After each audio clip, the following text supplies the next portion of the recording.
कैसे हैं मेरे प्यारे विद्यार्थियों। उम्मीद कर रहे हैं अच्छे होंगे, स्वस्थ होंगे और एग्जाम की तैयारी में व्यस्त होंगे।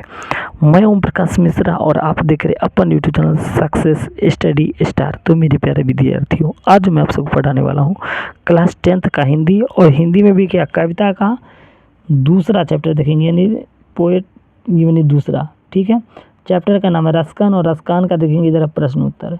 ठीक है, तो वीडियो को अंत तक बने रहना है, और अच्छा लग जाए तो चैनल को सब्सक्राइब कर लेना है। तो चलिए पहले तरीके से सवाल को फोड़ते हैं। पहला है, कवि ने मालिन किन्हें और क्यों कहा है।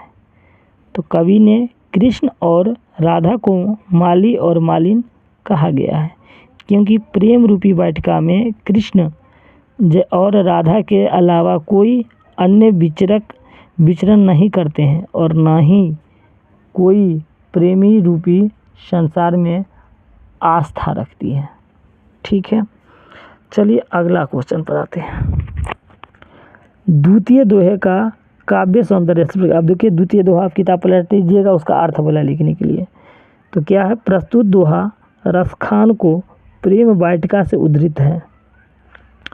ठीक है, इस पंक्ति में श्री कृष्ण को नटखट कहा गया है, जिनसे मिलने के बाद राधा स्वयं दूर नहीं रह पाती।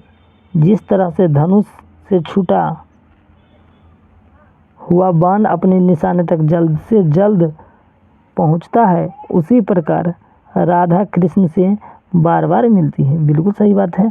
अच्छा लग रहा है तो चैनल को सब्सक्राइब कीजिए। बिल्कुल अपने शब्दों में प्रश्न और उत्तर बनाया गया है।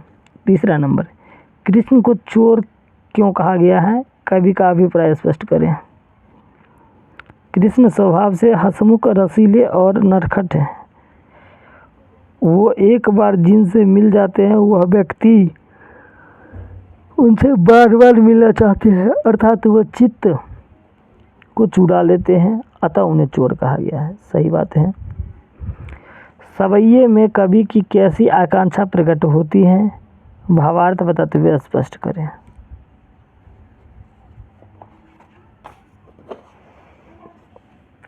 चलिए इसका आंसर देखिए।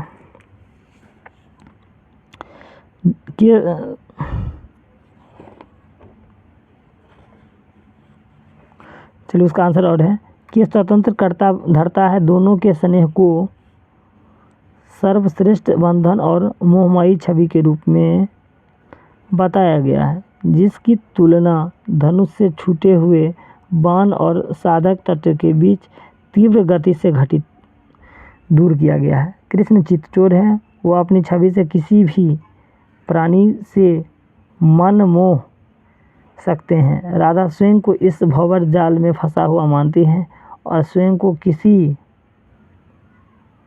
भी प्रकार कृष्ण से अलग नहीं रह पाती। चलिए व्याख्या करने वाला है। मन पावक चित्तचोर पलक ओट नहीं कर सके। चलिए इसका आंसर देखिएगा। प्रस्तुत पंक्ति रसखान के सर्वभौम प्रेम आईनी थी, राधिका से लिया गया है, जिसके द्वारा कृष्ण को चित्तचोर छवि का प्रमुखता दी गई है, जो राधा के पल भर के लिए भी दूर नहीं रह पाती। ठीक है, चलिए उम्मीद कर रहे हैं अच्छा लग रहा है तो चैनल को सब्सक्राइब कीजिए। आते हैं अगला क्वेश्चन पर। रसिखानी कबो इन आँखिन सौ ब्रज के बनवाग तराग निहार। बहुत वीवीआई क्वेश्चन है 2026 के लिए, तो अच्छे से देखिएगा। रसखान इस पंक्ति में कृष्ण को उसके जीवन के सबसे आनंद भरे परम को बता रहे हैं। यह परम कृष्ण के बचपन का समय है, जिसमें वो हाथ में रस्सी और डंडे लिए गाय चराया करते हैं, और वन वन घूमकर ब्रजवासियों को तंग किया करते हैं, जिसका सुख राजगद्दी के भी सुख से सुख श्रेष्ठ है। ठीक है दोस्तों, तो इसी के साथ इस चैप्टर का प्रश्न उत्तर समाप्त होता है। उम्मीद कर रहा अच्छा लगा होगा। अगर अच्छा लगा हो तो चैनल को सब्सक्राइब, लाइक, शेयर, कमेंट कीजिए। धन्यवाद।